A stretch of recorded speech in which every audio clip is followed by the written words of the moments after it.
El día de hoy les tenemos una entrevista y punto que estará buenísima, ¿sí o no, Roberto?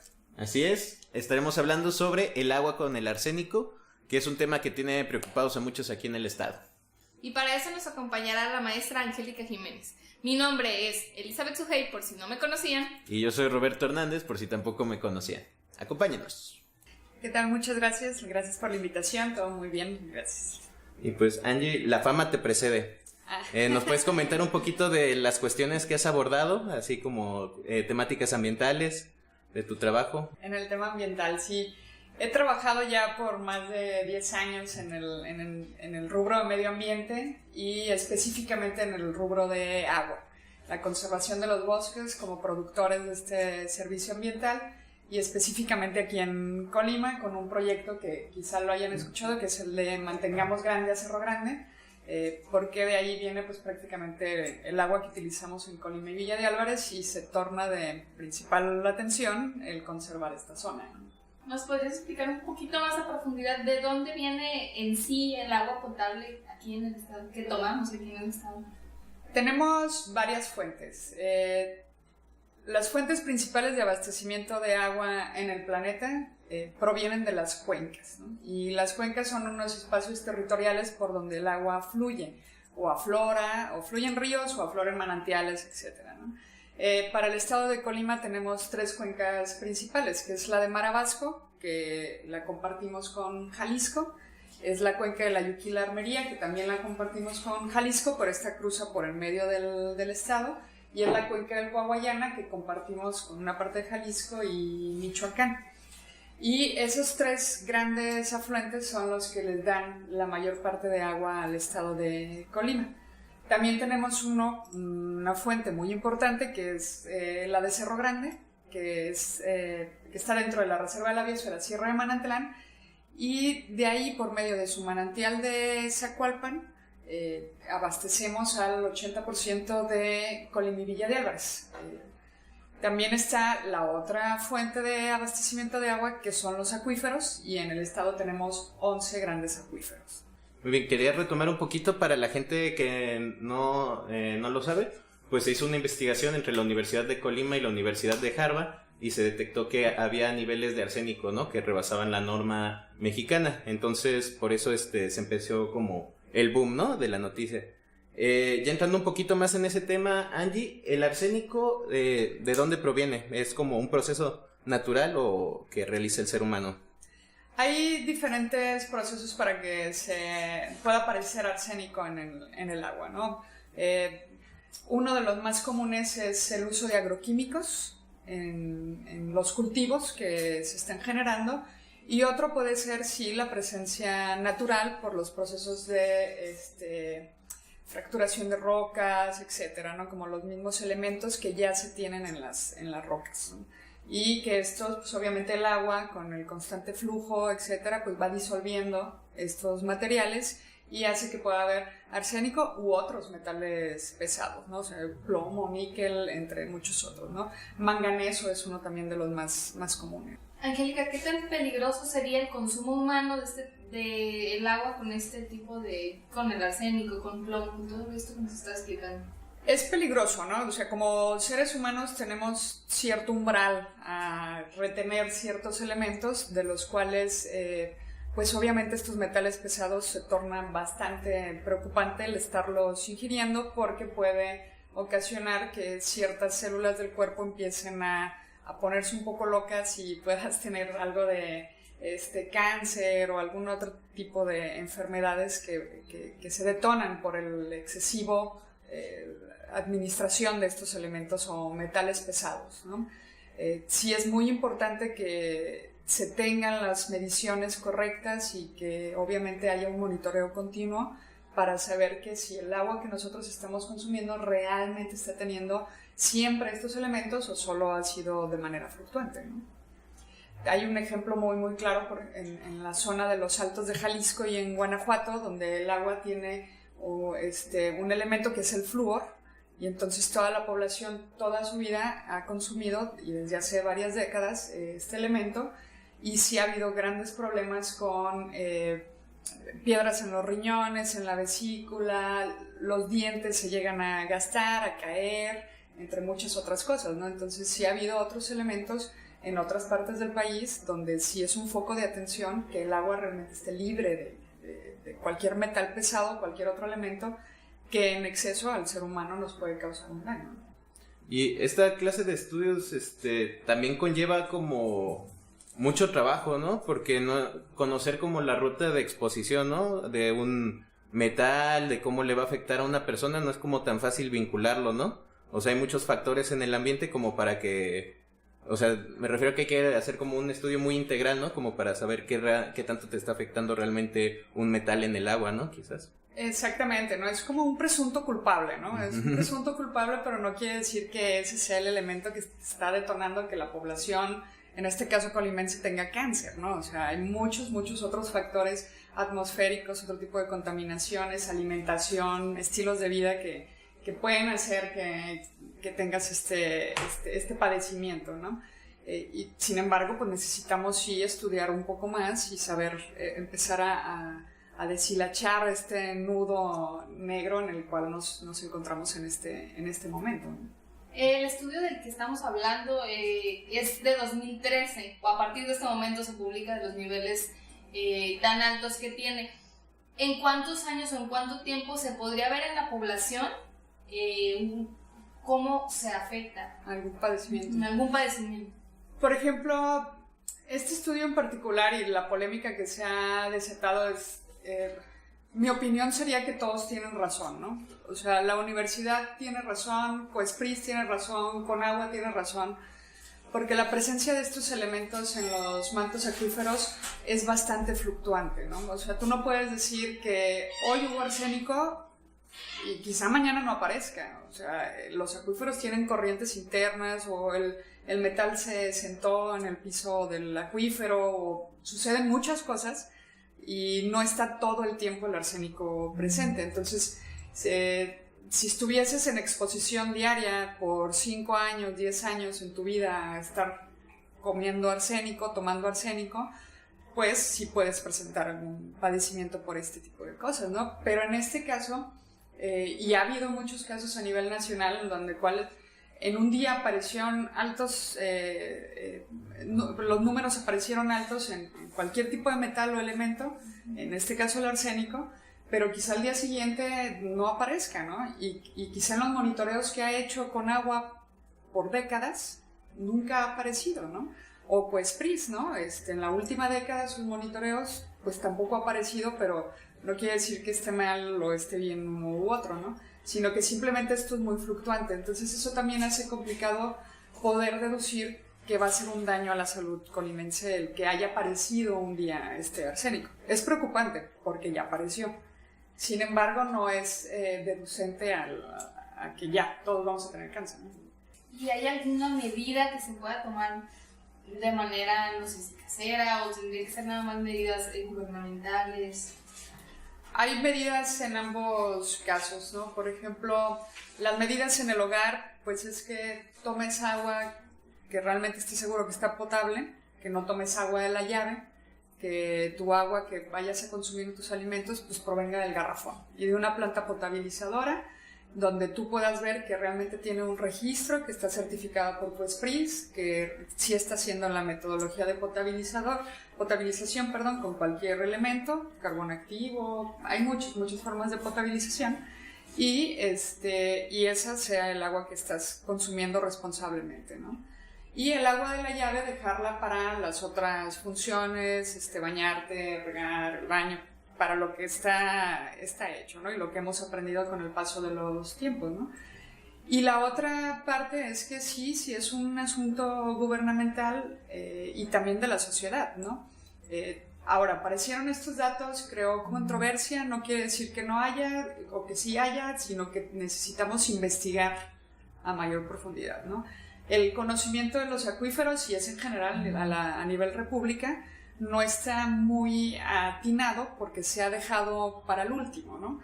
Hemos estudiado mucho las aguas superficiales, pero no las subterráneas. Entonces, aquí sería que tanto la CONAGUA como COESPRIS, como ONGs, se junten, la academia, y hagan un sistema de monitoreo más a profundidad, más seguido y con todos los elementos que se pueden tomar en cuenta para entender lo que está sucediendo en los acuíferos de Colima, ¿no?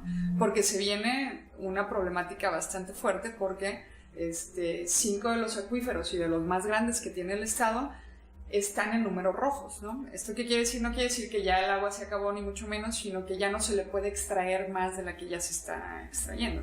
Y esto conlleva a que también aparezcan más elementos en el agua. Es como el agua es el disolvente universal, entonces empieza a disolver todo, ¿no? Entonces si tienes menos agua, obviamente los elementos van a ser los mismos, pero en menos agua. Entonces más frecuentemente va a empezar a aparecer más elementos o metales pesados en nuestra agua de los acuíferos, ¿no? Y hay que tener cuidado con eso y hay que estudiarlo todos en conjunto, ¿no? Entonces, obviamente los acuíferos están en este constante cambio y hay que estar haciendo ese monitoreo también constante, ¿no? Exactamente. ¿Qué tanto la población también debe como de involucrarse, exigir o participar en el mismo monitoreo del agua? Yo creo que la población debe de exigir justo este tipo de acciones, ¿no? Yo no me voy a poner, o cualquier persona se va a poner a manejar algún elemento para medir la disolución de algún químico en el agua, ¿no? O sea, hay personas técnicas muy capacitadas en el estado que saben hacer esto, ¿no? Pero como población nos corresponde exigir al gobierno, a la academia, a las ONGs que nos estén dando los datos necesarios para nosotros saber si sí estamos tomando agua de buena calidad, ¿no? Incluso si hay cantidad de agua suficiente para que yo pueda tener una vida pues buena, saludable en el estado de Colima, ¿no? Hablabas un poquito también ahorita de que los pozos están como, perdón, los acuíferos están como más carentes de agua. ¿Cuál es el paso que sigue? Después de ahí, ¿qué pasa? O sea, ¿se puede acabar? ¿Puede ser muy dañino y tenemos que cambiar de acuífero? ¿O qué es lo que pasa científicamente? Sí. Ha pasado en muchos lugares que en cuanto empieza, y en muchos lugares, poniéndote un ejemplo otra vez, Guanajuato, empieza a reducir la cantidad del agua del acuífero, los contaminantes empiezan a ponerse más densos en esa zona y que entonces ese acuífero tenga que ser cerrado porque ya no es apto para uso humano, ¿no? En Colima obviamente todavía no llegamos a ese grado, en Colima todavía estamos bien, estamos empezando a ver ya factores que nos deben de prender el foco en cuestiones de prevención, ¿no? Hay proyectos muy interesantes y que de la única forma que tú puedes rescatar a los acuíferos es hacer que el ecosistema vuelva a dar agua, ¿no? Por ejemplo, Colima es primer lugar a nivel nacional en tasa de deforestación, y lo que pasa es que si quitas los árboles, quitas la facilidad o la función de que estos árboles pues permeen el agua hacia los acuíferos, ¿no?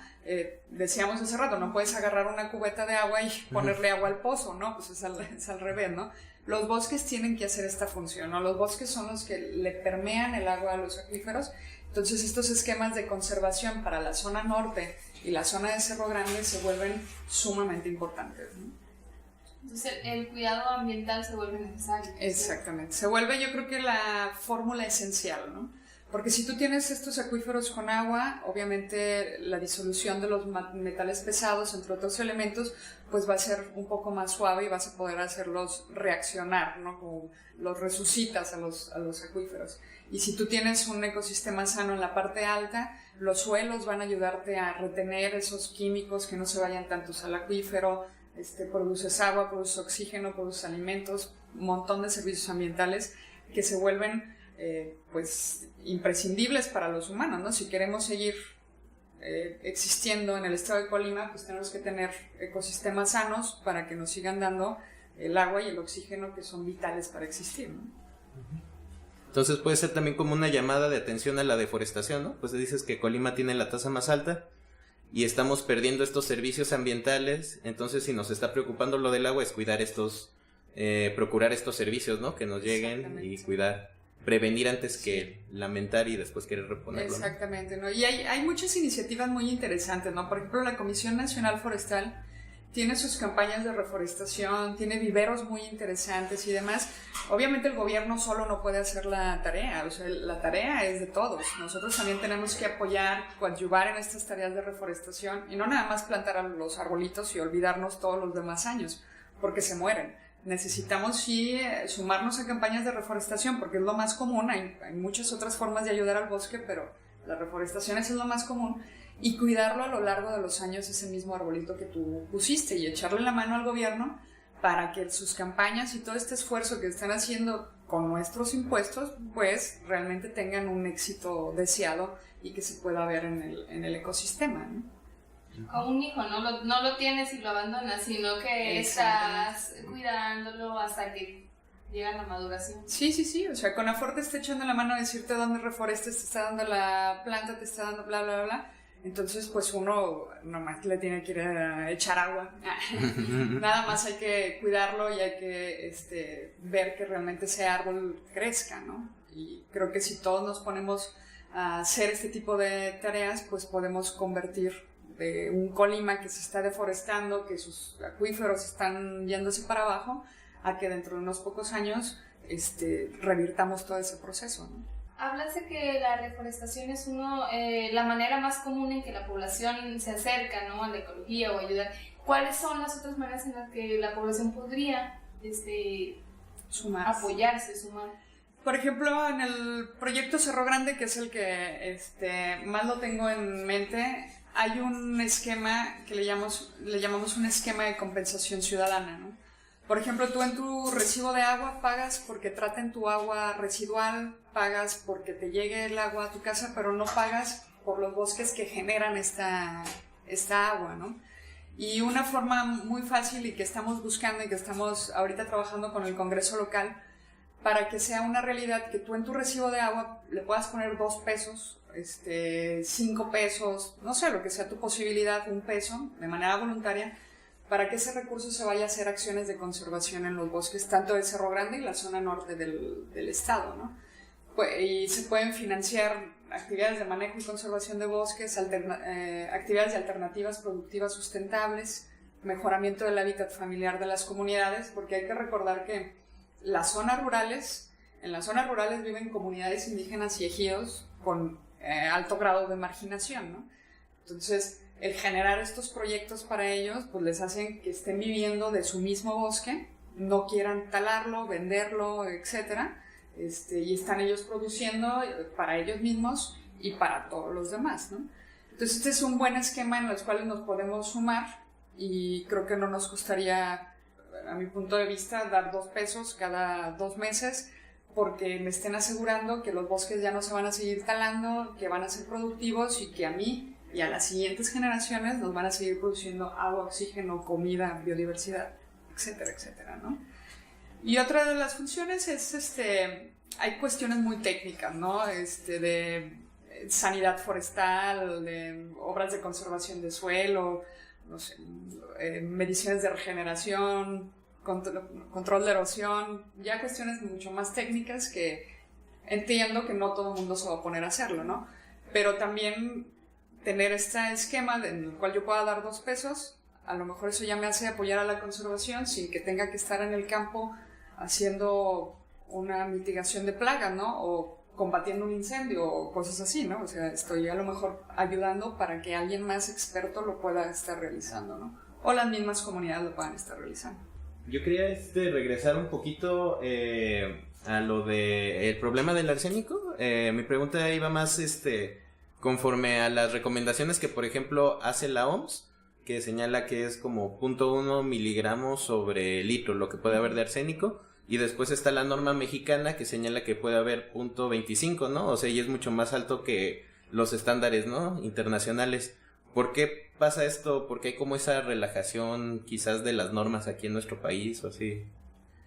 La OMS siempre marca los estados ideales en cualquier materia, ¿no?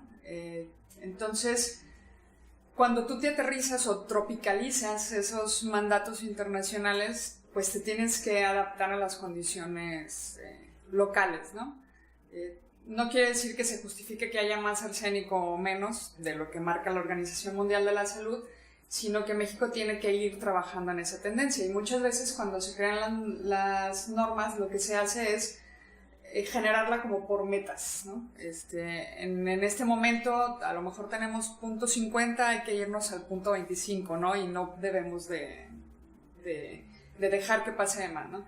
Tampoco quiero decir que esté bien, ¿no? Sino que realmente tenemos que estar pues en sinergia con los mandatos internacionales, porque al final de cuentas son personas expertas que están generando estos datos y que saben perfectamente hasta qué gramos, miligramos en este caso, de arsénico puedo tolerar como ser humano, ¿no?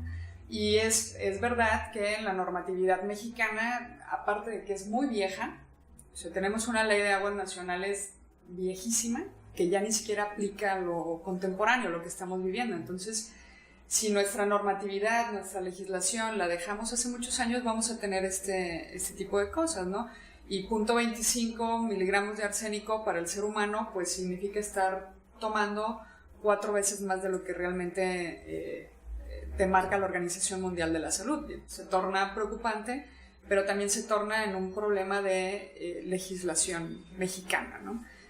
Hay un nuevo esfuerzo sobre crear una ley ciudadana de aguas. Tiene 4 o 5 años trabajando por todo el país, donde realmente se le está exigiendo desde la academia, ciudadanos, organizaciones de la sociedad civil, industria, etcétera, se le está exigiendo al gobierno mexicano que cree una ley de aguas nacionales basada, obviamente sí en lo que está sucediendo en México, pero atendiendo a todo lo que los expertos a nivel internacional te están dictando, y una ley de aguas basada en que tienes que regenerar los ecosistemas y no estar teniendo que pensar de dónde vas a traer agua o queriendo desalinizar el agua de mar, etcétera, o teniendo que que aumentar a los valores de los permisibles en metales pesados, porque pues no, nadie se pone las pilas en eso. Entonces sí se quiere hacer desde la sociedad muy enfático en que el gobierno necesita trabajar por una ley de aguas que sea justa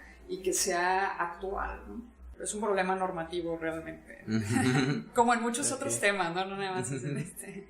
Sí. Y también pasa que a veces también cuesta trabajo creer en las instituciones, ¿no? O sea, porque a veces sale Coespris o también sale Conagua y a veces pues la misma ciudadanía pues no les cree, ¿no? O sea, como que sí te tomas como tu tiempo así, pues no estarán ocultando los datos o así, ¿no? Entonces, ¿qué tan fácil es obtenerlos? Leía una de las notas de Coespris y demás, no recuerdo ahorita qué diario era, pero justo decían esto, ¿no? El haber sacado unos datos como tan pues delicados como los que hizo la Universidad de Colima con Harvard, pues te denota que tengas que generar una planificación del riesgo que estás asumiendo como entidad, ¿no? Y no nada más estirar el bombazo y ya, ¿no? Sino que también hay que trabajar con los resultados o las indicaciones y propuestas para tratar de minimizar este daño, ¿no? Entonces entiendo muy bien que Coespris pues tendrá que trabajar en este tema, pero la Universidad de Colima pues no dejar de lado, ¿no? ¿Por qué crees que se da a conocer estos datos en este preciso momento? ¿Crees que haya algún otro interés por el trabajo? ¿O el por qué? Me lo he estado preguntando todo el tiempo de por qué sacarlos así tan repentino, ¿no? Yo tengo conocimiento de los investigadores, incluso algunos fueron mis profesores en la maestría, y conozco su historial y todo, y conocía yo ya de este estudio desde hace bastantes años, ¿no? No desde el 2003, incluso desde el 2011 tuve conocimiento y ya habían sacado este tipo de valores, ¿no? No tendría una respuesta del por qué lo hicieron así. Yo creo que como tu deber de investigador es publicar tus datos, ¿no? Si algo está bien o está mal, a final de cuentas tu obligación es publicar esa investigación, ¿no? Los investigadores a nivel nacional son pagados obviamente con impuestos de la ciudadanía, y esa retribución siempre se les pide a ellos, ¿no? Yo estoy enterada de que siempre la academia investigas algo, públicalo, ¿no? La gente necesita saber por qué necesita haber investigación en el mundo, ¿no? Entonces yo creo que como ellos, responsabilidad de investigación es publicar esos datos y punto, ¿no? Obviamente ya ahora viene la responsabilidad de ellos mismos, de la academia en general y de los gobiernos federal y estatal, para ver qué propuestas y qué soluciones le ponen a eso y cómo fortalecen esas investigaciones, ¿no? Hablando otra vez, regresándonos a lo de los niveles que determina la OMS y los que ¿hay algún tipo de multa hacia a lo mejor el país, el estado, por los niveles altos, o simplemente es como ponle ojo y checa eso, o si hay alguna multa diferente, ¿no? Como para presionar ya sea al país, al estado, para que cambien las cosas. Justo eso es una de las discusiones en la ley de agua ciudadana, ¿no? Y una de las grandes iniciadoras de este movimiento, Elena Kotler, dice, bueno, es que aquí no pasa nada si se contamina, ¿no? O sea, realmente, y más un acuífero, porque no puedes asegurar quién fue, ¿no? Quién exactamente fue, ¿no? A lo mejor fue una empresa o a lo mejor fue el gobierno, a lo mejor fueron todos juntos, entonces no se puede asegurar a quién multar, ¿no? Pero lo que sí se puede asegurar es ver la procedencia de ese químico y decir, entonces, se te suspende la provisión de agua, ¿no?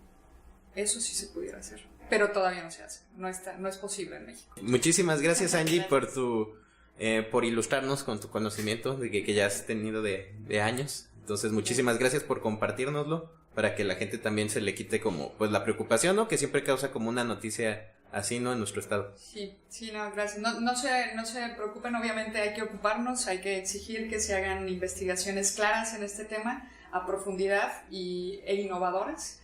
Y obviamente nuestro uso de agua que sea la que es potable, y mientras se esclarece el tema, pues tratemos de que consumamos agua potabilizada. Y no nos alarmemos. En cambio, exijamos que este tema se esclarezca y que se hagan una investigación de un muy buen nivel de nuestros acuíferos del estado. Pues muchísimas gracias, y habrá también que atender a la invitación de que la población se sume de la manera que pueda a cuidar pues, nuestro ecosistema. Exacto. Muchísimas gracias. Gracias. Bueno, el día de hoy esto fue todo, esperamos que les haya gustado la entrevista. Nuestra entrevistada fue Angie Jiménez. Mi nombre es Roberto Hernández, por si no me conocían. Y el mío es Elizabeth Sujei, por si tampoco me conocían. Los esperamos en nuestra próxima emisión. Y en nuestra próxima entrevista, y punto.